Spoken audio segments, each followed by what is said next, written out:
Desde el dolor de España, que ha perdido a uno de los hombres que con más lealtad y fidelidad la ha servido, quiero dirigirme a la nación.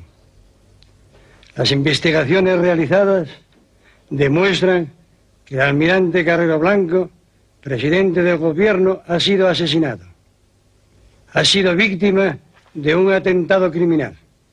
Tras el asesinato de Carrero Blanco, la sustitución automática a la presidencia correría a cargo del vicepresidente Torcuato Fernández Miranda, que estuvo en el cargo de forma interina tan solo 11 días. En teoría, según la Ley Orgánica del Estado, Franco debía escoger como presidente del gobierno a una terna presentada previamente por el Consejo del Reino. Pero en la práctica, Franco designaría al sucesor de Carrero, haciendo la pantomima de la terna del Consejo del Reino. La candidatura de Torcuato Fernández Miranda estuvo descartada desde el primer momento por Franco, y le dijo a Juan Carlos: es muy inteligente, pero tiene muchos enemigos. Realmente Torcuato Fernández Miranda no tenía ningún apoyo de ninguna familia del régimen, ni del entorno familiar de Franco. El único apoyo que tenía Torcuato Fernández Miranda era Juan Carlos. El 2 de enero de 1974, Arias Navarro juraba como presidente del gobierno, pero no fue la primera opción de Franco. 2 días después del atentado de Carrero Blanco, el 22 de diciembre de 1973, Franco notificó a su amigo Pedro Nieto Antúnez que sería el futuro presidente del gobierno. A este no le apetecía lo más mínimo, pero lo aceptó como una orden y por lealtad a su amigo Franco. De hecho, ofrecería la vicepresidencia a Manuel Fraga y sugirió como ministro de Exteriores a López Bravo. El 26 de diciembre de 1973, Franco preguntó, como una simple formalidad, a Juan Carlos sobre su opinión en el nombramiento del presidente, y este sugirió 2 nombres, Torcuato Fernández Miranda o Manuel Fraga. Ese mismo día tuvo una reunión con el presidente del Consejo del Reino, Alejandro Rodríguez de Valcárcel, y elaboraron una lista de 20 nombres, y al día siguiente Franco le notificó su elección, que sería Pedro Nieto Antúnez. Pero este no sería el elegido. Las razones por las cuales no fue su elección fue la presión de los ultras del régimen y de la camarilla del Pardo. A pesar de que Nieto Antúnez tenía unos buenos antecedentes franquistas, se opusieron por 2 motivos. Uno, su edad, era 6 años menor que Franco, y el otro, sus posibles colaboradores, que pertenecían, como hemos visto, a la familia reformista. Por eso, el 28 de diciembre de 1973, Franco notificó a Alejandro Rodríguez de Valcárcel que había cambiado de opinión, y le dijo que Pedrolo es casi tan viejo como yo y tiene los mismos problemas de memoria, y que su candidato a partir de ahora será Arias Navarro, que era el hombre de confianza de la camarilla del Pardo. Ese mismo día se elaboró la terna del Consejo del Reino, donde estaba Arias Navarro, José Solís y José García Hernández. Además de que Franco le eligió a Arias Navarro como presidente del gobierno, hubo otras 2 razones. Una, su actitud autoritaria ante la oposición antifranquista, y su falta de ambición política.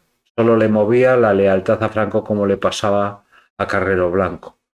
Su designación no fue bien recibida ni por aperturistas, ni por reformistas, ni por la oposición antifranquista. Los gobiernos de Arias Navarro se caracterizaron por su política vacilante. Combinaba un aperturismo tímido con vistas a una implantación de una democracia orgánica, donde estarían excluidos los sectores vencidos en la guerra civil. La combinaba con una represión contra las movilizaciones sociales. Por sus contradicciones eran conocidos sus gobiernos como el gobierno Yenca, la popular canción del verano de aquella época. Izquierda, izquierda, derecha, derecha, adelante, detrás. 1, 2, 3. Izquierda, izquierda, derecha, derecha, adelante, detrás. 1, 2, 3. Su primer gobierno duró un poco más de un año, de enero de 1974 a marzo de 1975. Y su gobierno era un cajón desastre, donde 2 familias se repartían el poder. La familia aperturista, con 3 ministros: Antonio Barrera de Irimo, vicepresidente segundo y ministro de Hacienda; Antonio Carro, ministro de la Presidencia; y Pío Cabanillas, ministro de Información y Turismo. La otra familia importante del gobierno era la que representaba la línea dura del régimen, con 3 ministros: José Utrera Molina como secretario general del movimiento, Francisco Ruiz Jarabo como ministro de Justicia y José García Hernández, vicepresidente primero y ministro de Gobernación. Franco y Arias Navarro no se pusieron de acuerdo en dos nombramientos, uno en el Ministerio de Exteriores y otro en la Secretaría General del Movimiento. En el Ministerio de Exteriores, Arias Navarro quería que fuera Manuel Fraga y Franco quería que fuera López Rodó. No llegaron a un acuerdo y al final eligieron de forma como un compromiso a Pedro Cortina Mauri. Y en la Secretaría General del Movimiento, Arias Navarro quería que fuera Fernando Herrero Tejedor y Franco quería que fuera José Utrera Molina, un hombre de José Antonio Girón. Esta fue la opción elegida. Juan Carlos no fue consultado en ningún momento en la formación del gobierno de Arias Navarro, cosa que gustó mucho en la camarilla del Pardo. El gobierno tomó posesión el 4 de enero de 1974 y ese día Arias Navarro expuso su programa basado en dos ideas: la defensa del orden público y la promesa de fomentar la participación política. El 12 de febrero de 1974, Arias Navarro dio un discurso en las Cortes. En ese discurso hizo una declaración de intenciones aperturistas. El texto fue redactado por sus ministros más liberales. Destacó la moderación de Juan Carlos y su dependencia de las instituciones. Avanzó el desarrollo de un estatuto de asociaciones partiendo del reconocimiento a las leyes fundamentales y anunció dos leyes, la ley del régimen local y la ley sindical. Este discurso fue bien recibido por los sectores reformistas del régimen, no así por los inmovilistas. Es deseo del Gobierno que las entidades asociativas reconocidas y reguladas por aquel estatuto puedan comparecer sin tardanza en la vida política nacional. La medida que más atención despertó fue el Estatuto de Asociaciones Políticas, pero este tema ya se venía debatiendo desde más de una década. Entre los años 1959 y 1969, José Solís, cuando era secretario general del movimiento, intentó convencer tanto al Consejo Nacional como al propio Franco de crear asociaciones de opinión pública dentro del movimiento. Pero el caso Matesa se llevó por delante a José Solís y también a su proyecto. Un segundo intento fue en octubre de 1973, cuando Torcuato Fernández Miranda era secretario general del movimiento. Impulsó un proyecto de una ley general de participación política de los españoles. Eran unas asociaciones de acción política dentro del movimiento. Pero también este proyecto se aparcó en este caso por el atentado de Carrero Blanco. La idea central del proyecto de gobierno del gobierno de Arias Navarro respecto al Estatuto de Asociaciones Políticas era cambiar el consenso nacional expresado en forma de adhesión al régimen por una forma de participación. Pero el problema es que los ministros no se ponían de acuerdo en quién debía controlar el proceso. Los ministros aperturistas creían que debía ser el gobierno, de esa manera marginaría las instituciones del movimiento, pero la línea dura de los ministros del gobierno creían que debía controlar el proceso el Consejo Nacional del Movimiento, lo que daría una garantía de fidelidad al régimen y evitaría que las asociaciones actuaran en un futuro como partidos políticos.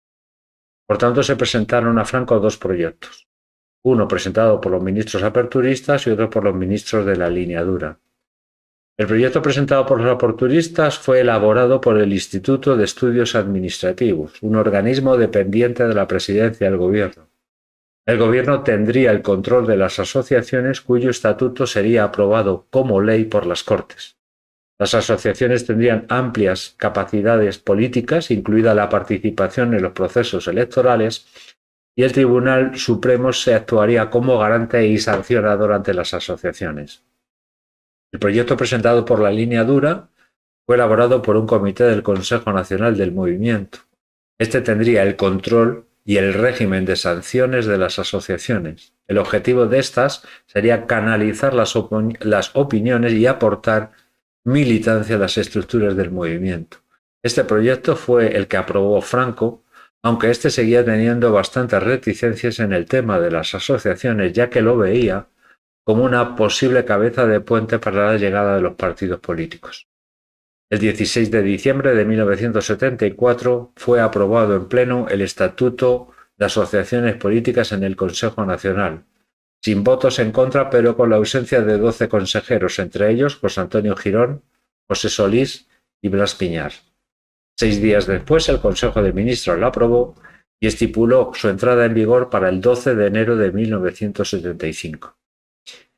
El Estatuto de Asociaciones Políticas definía en su preámbulo de esta manera las asociaciones como medios complementarios para la participación de españoles en tareas políticas a través de entidades naturales, así como cauces de expresión de opinión pública bajo la estricta obediencia a los principios del movimiento y a otras leyes fundamentales, correspondiendo al Consejo Nacional del Movimiento su control. El proceso para la constitución de las asociaciones políticas era bastante complicado. Los promotores debían entregar al Consejo Nacional un programa y los certificados penales de sus miembros. En caso de que recibieran autorización, iniciaban un proceso de afiliación con un mínimo de 25.000 ciudadanos mayores de 18 años.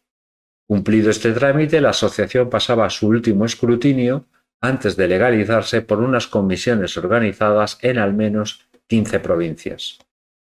Desde el gobierno se intentó patrocinar una asociación formada por la derecha reformista, liderada por tres grandes líderes del momento, José María de Areiza, Federico Silva Muñoz y Manuel Fraga. Pero este proyecto fracasó cuando presentaron su proyecto en enero de 1975. Su programa contenía la creación de Cortes bicamerales elegidas por sufragio universal directo, autonomía administrativa y cultural para las regiones, derecho a la huelga y la aplicación de los derechos del hombre definidos por la ONU. Desde ese momento, el sector reformista se opuso a las asociaciones políticas que las veían como un intento de perpetuar el movimiento nacional y no como una transición a la democracia. Lo que hicieron entonces fue organizarse en sociedades de estudios legalizadas con carácter cultural o económico, como la Federación de Estudios Independientes, el Gabinete de Orientación y Documentación, el Club Libra o el Grupo Tácito. Desde el gobierno se promocionó una asociación que fue la Unión del Pueblo Español. Entre sus promotores había deportistas de élite, actores de cine, empresarios y altos cargos de la administración. Esta asociación fue presidida por Adolfo Suárez, que en este momento era vicesecretario general del movimiento. El anuncio del Estatuto de Asociaciones Políticas fue mal recibido por el sector más inmovilista, aunque hubo diferencias. Fuerza Nueva se cerró en banda ante cualquier política evolucionista del gobierno, ya fuera el Estatuto de Asociaciones o la Ley de Régimen Local. Este posicionamiento fue compartido por el sector liderado por Fernández de la Moda.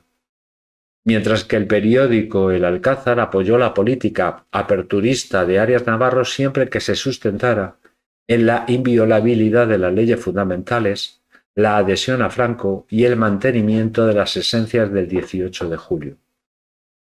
3 días después de la Revolución de los Claveles en Portugal, el 25 de abril de 1974, José Antonio Girón publicó en el diario Arriba, sin conocimiento del ministro secretario del movimiento, Utrera Molina, un artículo donde hizo un alegato contra las políticas de Arias Navarro, arremetía contra los ministros más aperturistas y pedía la intervención de las Fuerzas Armadas.